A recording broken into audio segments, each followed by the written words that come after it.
स्वागत। आज हम एक बहुत ही दिलचस्प विषय की गहराई में उतर रहे हैं। यह है नज़रअंदाज करने की कला। हाँ, इग्नोर करना। बिल्कुल। हमारे हाथ एक स्रोत लगा है, नज़रअंदाज करने की कला, सफलता के 7 सूत्र। हम्म। और भाई जैसा नाम है, लगता है इसमें कुछ ऐसी बातें हैं जो शायद हमारी रोजमर्रा की जिंदगी को देखने का नजरिया बदल सकती हैं। हम्म।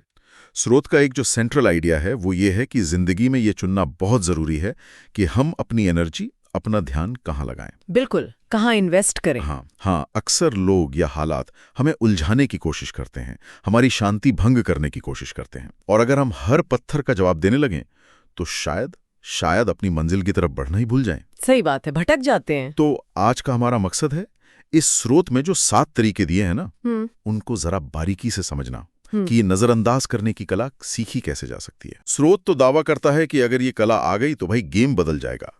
चलिए देखते हैं इसमें कितना दम है, कैसे काम करता है ये सब। हाँ, देखते हैं। तो पहला सूत्र जो सामने आता है वो है अपने दिमाग को कंट्रोल करो। अच्छा। ये कहता है कि असली लड़ाई बाहर नहीं है, वो हमारे अपने दिमाग के अंदर चल रही है। हर नेगेटिव बात, हर ताने पर रिएक्ट करना, यह हमें थका देता है मानसिक रूप से। स्रोत में एक अच्छी मिसाल दी है, फूल तक पहुंचना है तो कांटों को इग्नोर करना पड़ता है। वाह, अच्छी मिसाल है। हाँ, मतलब अगर मंजिल प्यारी है तो रास्ते की चुभन को नजरअंदाज करना सीखना होगा। पर क्या ये सिर्फ विल पावर की बात है या कुछ और गहरा है इसमें? नहीं, इसमें गहराई तो है, यकीनन है। ये सिर्फ इच्छा शक्ति या विल पावर नहीं है, बल्कि ये है मानसिक ऊर्जा का प्रबंधन, मैनेजमेंट ऑफ मेंटल एनर्जी। अच्छा, मानसिक ऊर्जा का प्रबंधन। हाँ, सोचिए ना, हमारी जो मेंटल एनर्जी है वो लिमिटेड है, एक संसाधन की तरह है।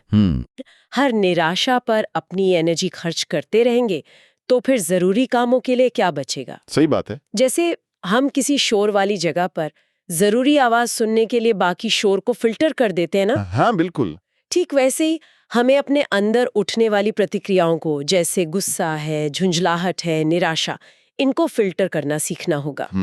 ये बाहरी उथल पुथल के बावजूद अंदर की शांति बनाए रखने की क्षमता डेवलप करने जैसा है। और अपने मन पर ये कंट्रोल पाना, ये इस कला का पहला और शायद सबसे अहम कदम है। मानसिक ऊर्जा का प्रबंधन, ये एक इंटरेस्टिंग फ्रेमवर्क है इसे देखने का। और शायद इसी से जुड़ा है स्रोत का दूसरा तरीका। क्या है वो? वो कहता है हर बार जवाब जरूरी नहीं। अच्छा, ये तो बड़ा प्रैक्टिकल लगता है। हाँ, मुझे भी ये काफी आकर्षक लगा। अक्सर क्या होता है, हमारी पहली प्रवृत्ति होती है कि कोई आलोचना करे तो भाई फौरन जवाब दो, अपना पक्ष रखो। हाँ, डिफेंड करो खुद को। कहता है कि हर आलोचना का जवाब जुबान से देना जरूरी नहीं। लोग शायद कहें कि तुमसे नहीं हो पाएगा या पता नहीं क्या क्या बातें बनाए। स्रोत सलाह देता है कि जवाब अपने काम से दो। इसमें एक लाइन है, आपकी मेहनत, आपकी सफलता ही सबसे बड़ा जवाब होगी। बिल्कुल। और ये भी कि समय से बड़ा कोई जज नहीं होता। लेकिन एक सवाल उठता है, क्या चुप रहने को लोग कमजोरी नहीं समझ सकते? ये एक काम चिंता है, बिल्कुल है। हाँ। लेकिन स्रोत इसे एक अलग नजरिए से देखता है। कैसे? ये असल में प्रतिक्रिया न देने की शक्ति को उजागर कर रहा है, power of non reaction. Power of non reaction. हाँ, Okay. जब हम आलोचना के जवाब में बहस करने लगते हैं तो हम अपनी एनर्जी उसी नेगेटिविटी में लगा देते हैं जो शायद दूसरा व्यक्ति चाहता ही था। हाँ, बात तो सही है। स्रोत का सुझाव ज्यादा स्ट्रैटेजिक है। उस एनर्जी को बहस में वेस्ट करने के बजाय उसे अपने काम में लगाओ, कुछ कंस्ट्रक्टिव करो। अच्छा। जब आप चुपचाप अपने लक्ष्यों की तरफ बढ़ते रहते हो और कामयाब होते हो, तो वो कामयाबी अपने आप में एक बहुत पावरफुल स्टेटमेंट बन जाती है। ये कमजोरी नहीं है, ये अपनी एनर्जी को समझदारी से डायरेक्ट करना है। समय के साथ आपके जो रिजल्ट्स हैं वो शब्दों से कहीं ज्यादा असरदार तरीके से आपकी काबिलियत साबित करते हैं। ये एक तरह से अपनी लड़ाई चुनना और उसे अपने मैदान पर लड़ने जैसा है। अपनी लड़ाई चुनना और एनर्जी को सही दिशा देना। हाँ, ये बात समझ में आती है। और ये जो एनर्जी बचाने का विचार है, ये तीसरे सूत्र में और साफ होता है। वो क्या है? तीसरा सूत्र है, ना कहना सीखो। बाउंड्रीज सेट करना। हाँ बिल्कुल, सीमाएं तय करना। स्रोत इस बात पे जोर देता है कि जो लोग हमेशा हर किसी को हाँ कहते रहते हैं ना, हाँ, पीपल प्लीजर जिन्हें कहते हैं, वो अक्सर दूसरों की उम्मीदों का, उनकी जिम्मेदारियों का बोझ उठाते उठाते खुद इतने दब जाते हैं कि अपनी प्रायोरिटीज के लिए उनके पास ना टाइम बचता है ना एनर्जी। बिल्कुल सही। इसलिए स्रोत का कहना है कि सही जगह ना कहने से ही आप अपनी इज्जत और ऊर्जा बचा पाओगे। ये सुनने में तो सीधा लगता है, पर असल जिंदगी में इसे लागू करना इतना मुश्किल क्यों होता है? मुश्किल इसलिए होता है क्योंकि हमें अक्सर सिखाया जाता है, या शायद हम मान लेते हैं कि ना कहना मतलब स्वार्थी होना है या रूड होना है। हाँ, ये बात तो है। हम दूसरों को निराश नहीं करना चाहते, किसी भी तरह के टकराव से बचना चाहते हैं। लेकिन अगर इसे बड़े परिप्रेक्ष्य में देखें तो ये सीधे तौर पर सेल्फ रिस्पेक्ट और एनर्जी कंजर्वेशन से जुड़ा है। सेल्फ रिस्पेक्ट, हाँ। हर रिक्वेस्ट मान लेना, हर किसी को खुश करने की कोशिश करना, ये असल में खुद के साथ अन्याय हो सकता है। ना कहना सिर्फ मना करना नहीं है, ये अपनी लिमिट्स को पहचानना है, उनका सम्मान करना है और अपनी ज़रूरतों और लक्ष्यों को प्रायोरिटी देना है। ये बर्नआउट से बचने का एक ज़रूरी तरीका है। बर्नआउट, हाँ, ये बहुत कॉमन हो गया है आजकल। बिल्कुल, जैसा स्रोत कहता है, ये स्वार्थ नहीं बल्कि सेल्फ केयर का एक ज़रूरी रूप है। अपने लिमिटेड एनर्जी को उन चीज़ों के लिए बचाना जो आपके लिए वाकई मायने रखती हैं, ये एक समझदारी भरा कदम है। सेल्फ केयर, ये ना कहने को एक नया मतलब देता है। अच्छा, तो हमने एनर्जी बचाने की बात की बाहरी रिएक्शन से बचकर और सीमाएं तय करके। अब चौथा तरीका शायद इसी कड़ी में है, पर यह अंदरूनी बोझ की बात करता है। अंदरूनी बोझ मतलब? तरीका है बोझ छोड़ो। ये कहता है कि अगर ज्यादा ऊंचाई पर उड़ना है तो फालतू बोझ छोड़ना होगा। अब सवाल है, ये बोझ है क्या? हाँ, क्या है ये बोझ? स्रोत बताता है, ये हैं पुराने गिले शिकवे, मन में रखी कड़वाहटें, अतीत की बुरी यादें जिन पर हम बार बार सोचते रहते हैं, और शायद सबसे अहम वो टॉक्सिक रिश्ते या लोग जो हमें इमोशनली नीचे खींचते हैं। टॉक्सिक लोग। हाँ, स्रोत की उपमा यहां भी बहुत सटीक है। जितना हल्का दिमाग उतना ऊंचा उड़ान। ये मनोवैज्ञानिक बोझ, ये असल में हमारे परफॉर्मेंस को कैसे प्रभावित करता है? ये जो मनोवैज्ञानिक बोझ है ना, ये अदृश्य होते हुए भी बहुत वजनी होता है, बहुत भारी। नेगेटिविटी, अतीत के बुरे अनुभव, दूसरों से शिकायतें, ये सब हमारे दिमाग में कीमती जगह घेरते हैं। Mental space. सही। ये वैसा ही है जैसे आपके कंप्यूटर की हार्ड ड्राइव गैर जरूरी फाइलों से भर जाए। सिस्टम धीमा हो जाता है ना, हैंग होने लगता है। बिल्कुल, नई जरूरी चीजों के लिए जगह ही नहीं बचती। ठीक इसी तरह ये मानसिक बोझ हमारी सोचने की क्षमता, हमारी क्रिएटिविटी और प्रेजेंट मोमेंट पर फोकस करने की हमारी एबिलिटी को रोकता है। बात तो सही है। जब हम इस बोझ को उतार फेंकते हैं, माफ करके, जाने देकर, नेगेटिव रिश्तों से दूरी बनाकर, तो हम अपने मन में क्लैरिटी और शांति के लिए जगह बनाते हैं। इससे न केवल हमारा मेंटल हेल्थ बेहतर होता है, बल्कि हम अपने लक्ष्यों पर ज्यादा असरदार ढंग से फोकस कर पाते हैं। ये एक तरह की मानसिक डीक्लटरिंग है। उड़ान भरने के लिए जरूरी है ये। मानसिक डीक्लटरिंग, ये शब्द बहुत सही है। और जब मन साफ होता है तो शायद हमें बाहरी मंजूरी की जरूरत भी कम महसूस होती है। बिल्कुल बिल्कुल सही पकड़ा आपने। शायद इसी से जुड़ा है 5वां सूत्र, सफाई देना बंद करो। ओह, ये थोड़ा चौंकाने वाला लग सकता है। हाँ, क्योंकि हम अक्सर अपनी सिचुएशन क्लियर करना चाहते हैं, लेकिन सूत्र कहता है कि हर चीज का स्पष्टीकरण देना, हर किसी को अपनी मंशा या मजबूरी समझाते फिरना, ये कहीं ना कहीं कमजोरी की निशानी हो सकता है। आप हर किसी को खुश नहीं कर सकते और नहीं ये उम्मीद कर सकते हैं कि हर कोई आपके नजरिए को समझेगा। सही बात है, इम्पॉसिबल है ये तो। बिल्कुल, कई बार चुप रहना, कुछ न कहना ही सबसे असरदार प्रतिक्रिया होती है। जैसा कि स्रोत में कहा गया है, आपकी सफलता ही आपकी सफाई है। तो क्या इसका मतलब ये है कि हमें कभी अपनी स्थिति स्पष्ट ही नहीं करनी चाहिए? ये थोड़ा एक्सट्रीम नहीं लगता? देखिए, यहाँ बारीकी को समझना जरूरी है। हाँ, स्रोत का मतलब ये नहीं है कि ट्रांसपेरेंसी या कम्युनिकेशन का कोई महत्व नहीं है, खासकर जरूरी रिश्तों में या प्रोफेशनल सिचुएशंस में। वहां तो क्लैरिटी चाहिए। हाँ, बिल्कुल। मुद्दा है हर बात पर हर किसी को सफाई देने की मजबूरी महसूस करने का। Compulsion to explain. अच्छा, वो मजबूरी वाली फीलिंग। हाँ, ये प्रवृत्ति अक्सर अंदरूनी आत्मविश्वास की कमी से आती है, जहां हमें लगता है कि हमारी कीमत या हमारे एक्शंस की वैलिडिटी दूसरों की मंजूरी पर निर्भर करती है। External validation. बिल्कुल, लगातार स्पष्टीकरण देना ये संकेत दे सकता है कि हम बाहरी राय पर बहुत ज्यादा निर्भर है। स्रोत इसी निरर्थक कोशिश की तरफ इशारा कर रहा है।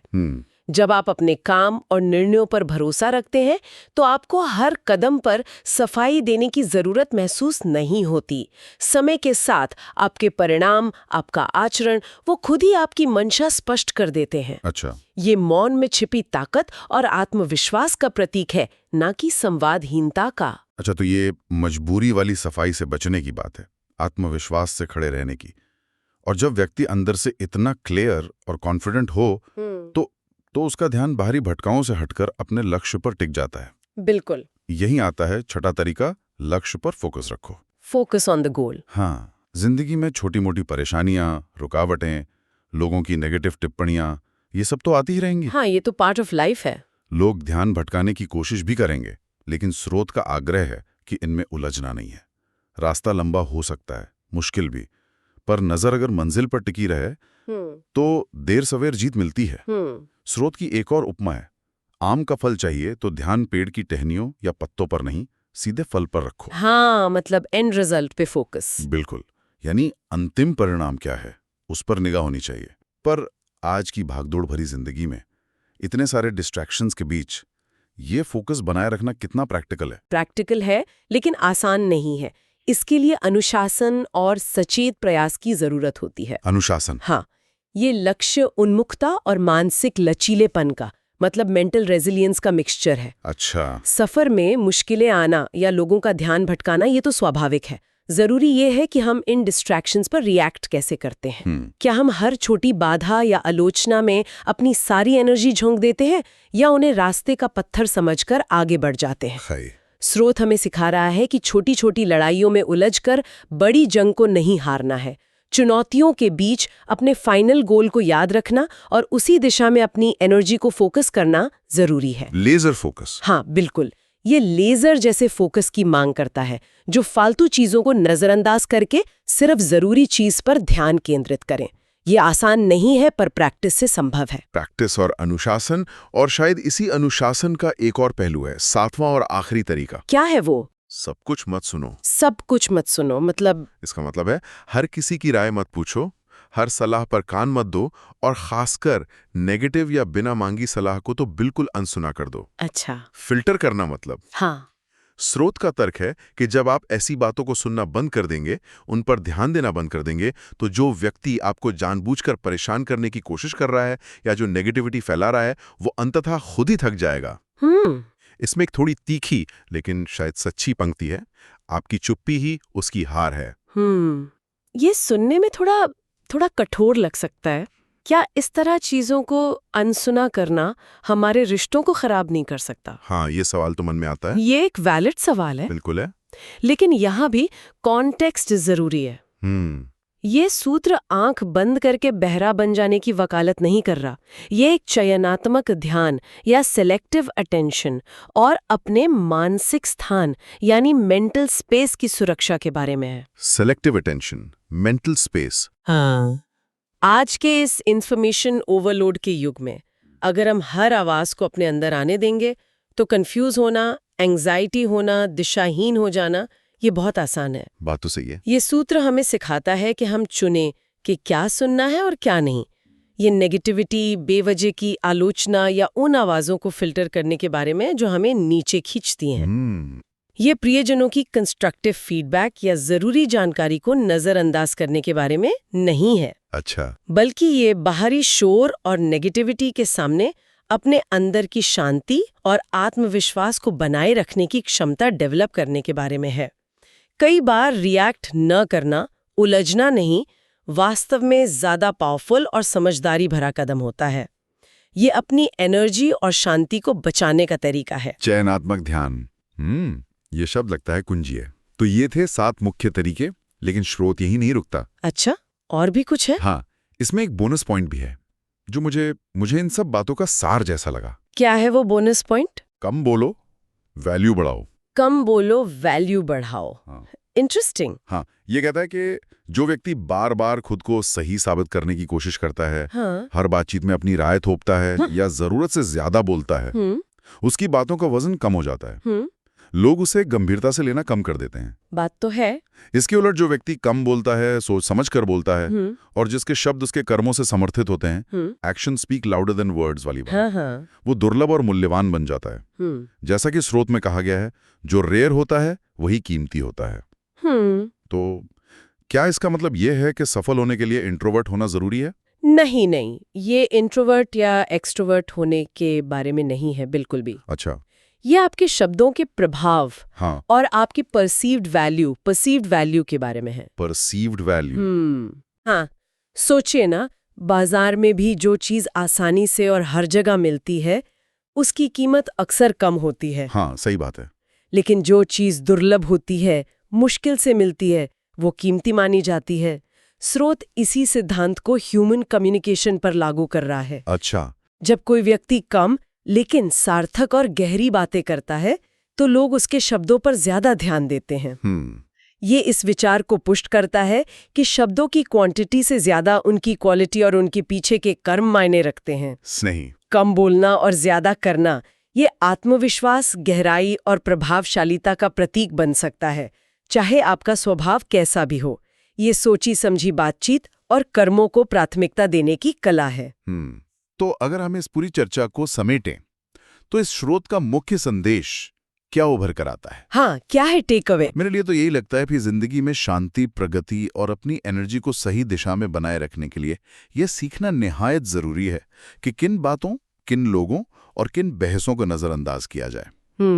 ये एक कला है जिसे साधना पड़ता है, और जैसा कि स्रोत के अंत में शायद सबसे जरूरी बात कही गई है, आपकी शांति, आपकी ऊर्जा और आपका फोकस ही आपकी सबसे बड़ी ताकत है। बिल्कुल। इन्हें बचाना और सही जगह इन्वेस्ट करना ही शायद सफलता की कुंजी हो सकता है। बिल्कुल सही कहा। ये बाहरी शोर को फिल्टर करने और अपनी एनर्जी को बचाने की एक बहुत शक्तिशाली रूपरेखा देता है, और ये हमें एक और गहरे सवाल पर सोचने के लिए भी प्रेरित करता है। किस तरह का सवाल? जब हम बाहरी चीजों को, लोगों की टिप्पणियों को, परिस्थितियों को नजरअंदाज करना सीख जाते हैं, तो शायद अगला जरूरी कदम ये समझना हो सकता है कि क्यों कुछ खास बातें हमारे अंदर इतनी तेज प्रतिक्रिया जगाती हैं। ये तो गहरा सवाल है। हाँ, वो कौन सा अंदरूनी बटन है जो दब जाता है? क्या ये कोई पुरानी इनसिक्योरिटी है, कोई अधूरा विश्वास, या कोई अनसुलझा इमोशनल मुद्दा? बाहरी शोर को नजरअंदाज करने की कला में महारत हासिल करने के बाद शायद असली सफर उस आंतरिक स्रोत को समझने का शुरू होता है, जो उस शोर को हमारे भीतर गूंजने की इजाजत देता है। वाह!